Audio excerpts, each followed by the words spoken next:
और इस वक्त की बड़ी खबर, वजारत दाखिला ने बयान दिया है कि बांग्लादेश की दहशतगर्द तंजीमें नई भर्ती के लिए मगरबी बंगाल के मदारिस का इस्तेमाल करती हैं।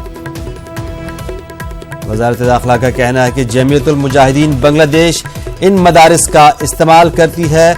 नई भर्ती के लिए मगरबी बंगाल के बर्दवान और मुर्शिदाबाद के मदरसों में शिद्दत पसंदी की तालीम दी जाती है। वजारत दाखिला का बड़ा बयान सामने आया है। उनका कहना है कि बांग्लादेश की दहशतगर्द तंजीमें नई भर्ती के लिए मगरबी बंगाल के मदारिस का इस्तेमाल करती हैं। जमातुल मुजाहिदीन बांग्लादेश इन मदारिस का इस्तेमाल करती हैं।